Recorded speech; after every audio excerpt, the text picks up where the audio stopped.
morning students, myself GK from Achiever Study Point। मैं आपका coach, ठीक है, मैथमेटिक्स पढ़ाता हूँ मैं। इसके पहले प्रीवियस क्लासेस में बच्चों हमने linear equation in two variables ये लेसन शुरू किया था और इस लेसन में हमने प्रैक्टिस सेट 1.1, ठीक है, इसको हमने कुछ पार्ट्स में डिवाइड किया, part number first, part number second.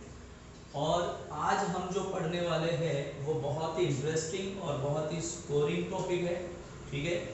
Linear equation in two variables में प्रैक्टिस सेट 1.1 में एक क्वेश्चन नंबर फर्स्ट आपको कौन सा दिया हुआ है, एक्टिविटी बेस्ड क्वेश्चन दिया हुआ है।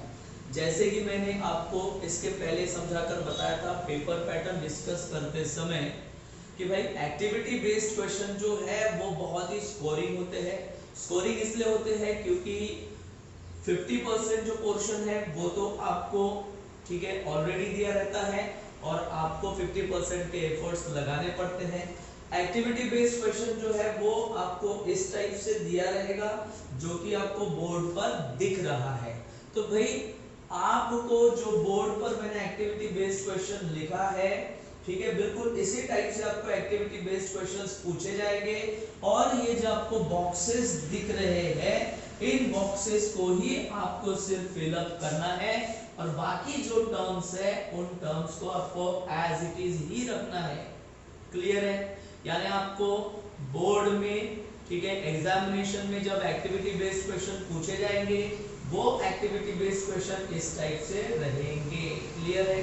ठीक है, तो एक्टिविटी बेस्ड क्वेश्चन सॉल्व करते समय आपको ये ध्यान में रखना है कि भाई 50% पोर्शन तो, ठीक है, क्वेश्चन में ही होता है। 50% के लिए आपको एफर्ट्स लगाने हैं तो आप, ठीक है, टाइमिंग को ध्यान में रखकर, टाइम कंजम्पशन को ध्यान में रखकर एक्टिविटी बेस्ड क्वेश्चन सॉल्व करोगे और जिन चीजों को आपको सिंप्लीफाई करना है, सिर्फ जिन टर्म्स को आपको सिंप्लीफाई करना है उन्हीं टर्म्स को आप सिंप्लीफाई करेंगे। ओके, क्लियर है? तो अब हम शुरू करते हैं क्वेश्चन नंबर फर्स्ट। मैं पढ़ रहा हूं इसको।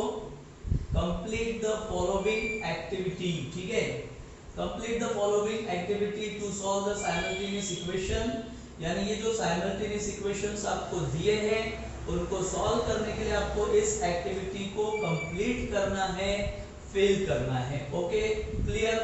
तो आपको सबसे पहले तो हम चेक कर लेते हैं भाई कि आपको साइमल्टेनियस लीनियर इक्वेशन कौन से दिए हैं। तो पहला इक्वेशन आपको दिया equation number first 5x + 3y = 9।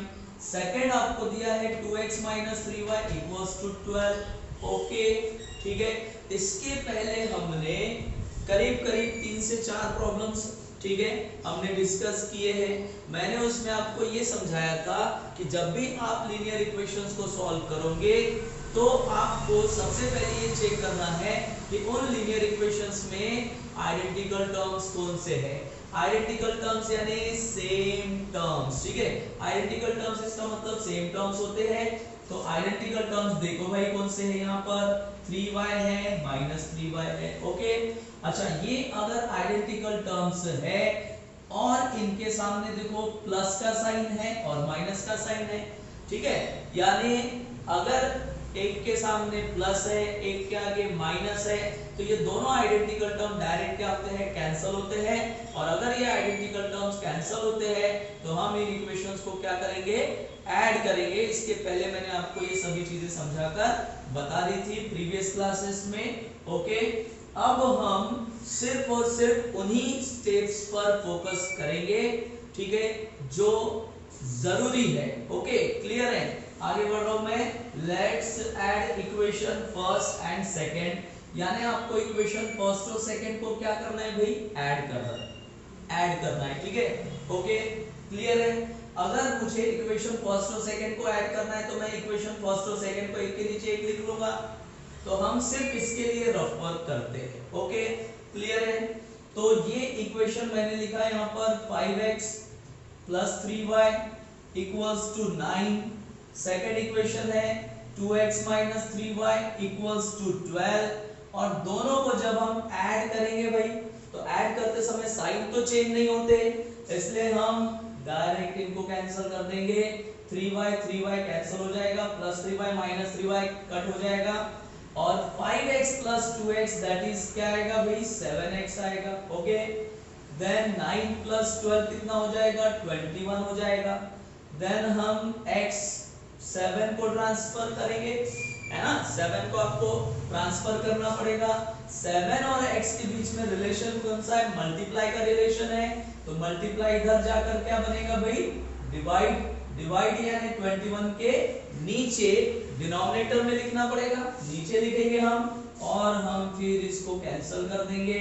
तो ये x इक्वल्स टू आपको क्या मिलेगा, ठीक है, 7 3 जा 21 आएगा, तो x का वैल्यू आपको भाई क्या मिला 3 मिला। ओके, तो जिस पोर्शन की जरूरत है, जो पोर्शन आपको सॉल्व करना है, सिंपलीफाई करना है, बस आप उसी पर फोकस करेंगे, बाकी चीजों की तरफ आपको ध्यान नहीं देना है। अब हम इन दोनों को कंपेयर करते हैं। ओके, इन दोनों को अगर हमने कंपेयर किया तो यहाँ देखो 7x है, तो हम यहाँ पर लिखेंगे 7x। ओके, पहले बॉक्स में लिखेंगे 7। यहाँ देखो 21 है, तो हम यहाँ पर फिल करेंगे 21। Okay, then x equals to, यहाँ देखो 21/7 है, तो यहाँ मैं फिल करूंगा 21, और यहाँ अपॉन में आएगा 7। x इक्वल्स टू यहाँ पर क्या आया 3 आया, तो यहाँ पर हम क्या लिखेंगे x equals to 3। That's it. ठीक है, तो इतना तो हमने भाई कंप्लीट कर लिया। ठीक है, अब हमें आगे का रफ वर्क करना है। ठीक है, नेक्स्ट वर्क देखो हम क्या करेंगे, आगे देखो इसने क्या लिखा, प्लेस x इक्वल्स टू 3। ठीक है, place x equals to 3 in equation first, यानी इक्वेशन फर्स्ट में x की जगह क्या रखना है 3 रखना है। तो फर्स्ट इक्वेशन हमारे लिए क्या था 5x plus 3y equals to 9 था, आ गया। ठीक है, first equation 5x plus 3y equals to 9 है, तो आपको इस फर्स्ट इक्वेशन में x को निकालकर x की जगह क्या प्लेस करना है 3, तो ये आ जाएगा भाई 5 into 3 plus 3y equals to क्या आएगा 9। ओके, सॉल्व करते जाएंगे हम, 5 3 जा कितना हो जाएगा 15 plus 3y equals to 9। Okay, then 15 को ट्रांसफर करेंगे तो प्लस का क्या हो जाएगा माइनस, तो ये 3y equals to 9 minus 15। Okay, और 3y equals to 9 minus 15 that is minus 6। ठीक है, then therefore y equals to minus 6 upon क्या आएगा 3 आएगा, और अगर हमने इसको कैंसल किया तो y इक्वल्स टू आपको क्या मिलेगा -2, यानी y का वैल्यू भाई आपको मिल गया। अब हमने इसे पूरा सिंपलीफाई करने के बाद हम उन स्टेप्स पर राइट टिक करेंगे जिनकी हमें जरूरत है। तो हमें जरूरत इसकी है, चेक कर लो है क्या। देन उसके बाद हमें, ठीक है, इस स्टेप की जरूरत है। ठीक है, क्लियर। फिर उसके बाद हमें इस स्टेप की जरूरत है, फिर हमें जरूरत है इसकी। ठीक है, नेक्स्ट, और फिर आएगा ये लास्ट। ओके, चेक करते हैं हम। तो 5 into 3 यहाँ आएगा 5 into 3, then 3y equals to, ठीक है, 3y इक्वल्स टू, ये वाला नहीं आएगा, ये वाला आएगा, 3y इक्वल्स टू -6, तो 3y equals to -6, then y equals to -6 upon 3, y equals to -6 upon 3, and y equals to -2, और आपको सॉल्यूशन मिलेगा x, y equals to, x का वैल्यू आपने क्या फाइंड आउट किया था 3, एंड y का वैल्यू आपने फाइंड आउट क्या किया -2। Okay, so students, activity based questions जो है वो बहुत आसान होते हैं, याद रखो। ठीक है, और बिल्कुल स्कोरिंग होते हैं ये।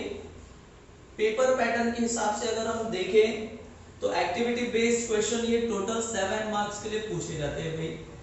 अब आप ये समझ लो कि 7 मार्क्स आपका पेपर 1 में पार्ट 1 में रहेगा और 7 मार्क्स आपका पार्ट 2 में रहेगा, ठीक है, क्लियर है, समझ में आ रहा है। तो 7 + 7 दैट इज दोनों का अगर आपने टोटल किया तो 7 + 7 कितना होता है 14, और ये 14 मार्क्स बोले तो बहुत बड़ा रोल प्ले करते हैं भाई, ठीक है, क्लियर। आपके रिजल्ट में 14 मार्क्स बहुत बड़ा रोल प्ले कर सकते हैं आपके रिजल्ट में, इसलिए आप लोग एक्टिविटी बेस्ड क्वेश्चंस को आप ऐसे ही नहीं छोड़ोगे, आप पूरी कोशिश करोगे कि एक्टिविटी बेस्ड क्वेश्चंस आप पूरे सॉल्व करो, ठीक है। अब होता क्या है समझो, हमें कहीं पर बच्चों में ये समझ में ही नहीं आता कि एक्टिविटी बेस्ड क्वेश्चन का करना क्या है। बहुत सारे स्टूडेंट्स क्या करते हैं, एक्टिविटी बेस्ड क्वेश्चंस को पूरा सॉल्व करते हैं, बस हो गया। ऐसा नहीं है, आपको क्वेश्चन जिस पैटर्न में जिस हिसाब से क्वेश्चन दिया है, पहले तो आप वो क्वेश्चन वैसा लिख लेना है जैसे मैंने पहले लिख लिया था, ठीक है। पहले मैंने पूरा राइट डाउन कर लिया, पूरा question activity based question write down कर लिया, और उसके बाद मैंने रफ वर्क करते हुए इन बॉक्सेस को फिल किया है, ठीक है, रफ वर्क करते हुए इन बॉक्सेस को फिल करते जाना था मैं। बिल्कुल आपको उसी पैटर्न में ये एक्टिविटी बेस्ड क्वेश्चन सॉल्व करने हैं, ठीक है। आप थोड़ी सी भी गलती नहीं करेंगे इन टाइप्स के क्वेश्चंस में, बिल्कुल बहुत ज्यादा स्कोरिंग होते हैं ये, 50% का एफर्ट आपको लगाना है, okay. So student, I hope so कि आप लोग अपने घरों में सुरक्षित होंगे, ठीक है, सेहतमंद होंगे, और मेरी भगवान से यही प्रार्थना है कि आप अपने घर में रहे, ठीक है, बाहर ना निकले, सुरक्षित रहे और सेहतमंद रहे।